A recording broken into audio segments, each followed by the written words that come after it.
ফেরাউনের স্ত্রী আসিয়াকে হযরতে আসিয়া ডাক দিয়ে বলে, রব্বুল আলামিন, এ কঠিন পরিস্থিতিতে তুমি আমার সামনে জান্নাত তুলে ধরেছো জীবিত অবস্থায়। আমি তোমার কাছে এই কঠিন পরিস্থিতিতে দোয়া করছি, তুমি আমাকে জান্নাতের ভেতরে একটা ঘর বানিয়ে দাও, যেখানে বসে বসে তোমাকে দেখা যায়।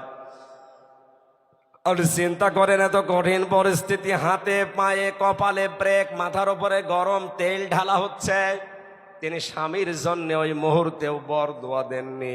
তিনি বলেছিলেন, ওনাজ্জিনি মিন ফিরাউনা, তুমি আমাকে ফেরাউনের কবল থেকে বাঁচাও, ওনাজ্জিনি মিনাল কওমিজ জালিমিন, এই জালিম সম্প্রদায় থেকে, ফেরাউন যাদেরকে দিয়ে আমার উপর অত্যাচার চালায় তাদের জুলুম থেকে তুমি আমাকে বাঁচাও, কিন্তু তুমি রাগ করে আমার স্বামী ফেরাউনের উপরে গজব দিও না।